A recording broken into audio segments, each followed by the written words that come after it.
telle qu'elle le demande. Ce partenariat, Monsieur le Premier ministre, c'est celui qui nous guide, celui, si je puis dire, auquel notre histoire nous conduit légitimement. Et c'est celui que nous continuerons de poursuivre ensemble. Dans quelques semaines au G20, puis au G7, et dans le travail bilatéral qui nous anime. Et je vous remercie à nouveau. Je te remercie, cher Justin, pour ta présence à nouveau à Paris aujourd'hui et surtout la présence tout au long de la journée d'hier aux cérémonies qui ont une fois encore beaucoup touché le peuple français et beaucoup touché, je le sais, l'ensemble de nos vétérans au Canada comme en France. Merci. Merci Emmanuel. Bonjour à tous, merci d'être des nôtres. C'est un plaisir d'être de retour en France et d'avoir l'occasion de m'entretenir à nouveau avec Emmanuel. Avant de me lancer dans les détails de notre rencontre, je tiens d'abord à remercier le président Macron d'avoir organisé la cérémonie internationale de commémoration du débarquement de Normandie. Hier, j'ai eu le privilège de représenter les Canadiens à Juno Beach dans le cadre du 75e anniversaire du jour J. Et c'est un moment dont je vais me souvenir toute ma vie. 2019 marque également 90 ans de relations diplomatiques entre le Canada et la France. Et à bien des égards, nos liens d'amitié se sont resserrés sur les champs de bataille de la Deuxième Guerre mondiale. C'est donc un honneur pour moi de rendre hommage à nos anciens combattants aux côtés de nos cousins français. Vous vous souviendrez sans doute que j'étais de passage en France il n'y a pas si longtemps. Lors de ma visite le mois passé, Emmanuel et moi avions eu des discussions productives, notamment dans le cadre de l'appel à l'action de Christchurch et de la conférence Vivatech. La rencontre aujourd'hui était donc l'occasion pour nous de poursuivre notre travail conjoint et d'aborder plusieurs enjeux importants pour nos deux pays. Nous avons tout d'abord discuté de commerce.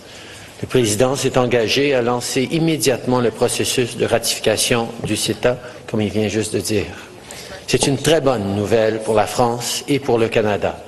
Nous savons que les échanges commerciaux, lorsqu'ils sont bien encadrés, profitent au plus grand nombre. L'accord est entré en vigueur de façon provisoire il y a un peu plus d'1 an et déjà on constate des bienfaits. Il crée des bons emplois pour la classe moyenne et des nouvelles occasions pour nos entrepreneurs.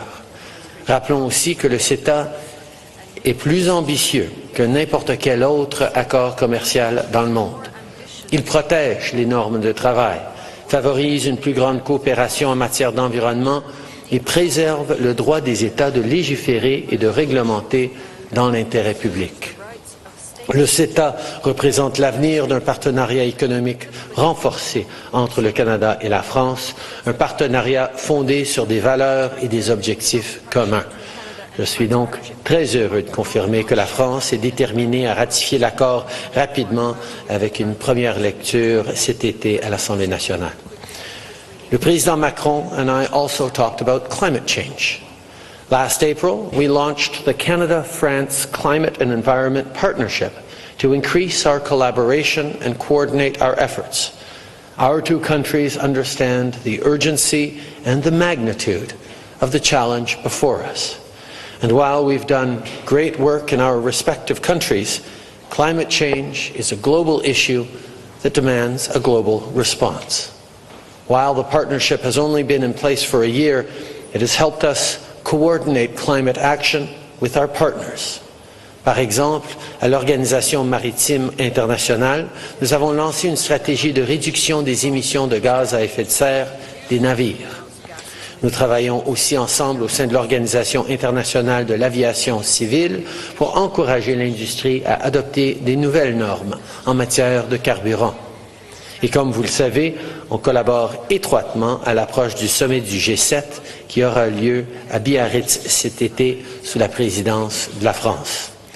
La France, d'ailleurs, entend donner suite à plusieurs initiatives qui avaient été lancées lors de notre présidence l'année dernière, la charte sur les plastiques, l'accord pour faciliter l'accès aux données marines et les efforts visant à protéger la biodiversité et à lutter contre la déforestation figurent notamment à l'ordre du jour des discussions ministérielles qui ont lieu à l'approche du sommet.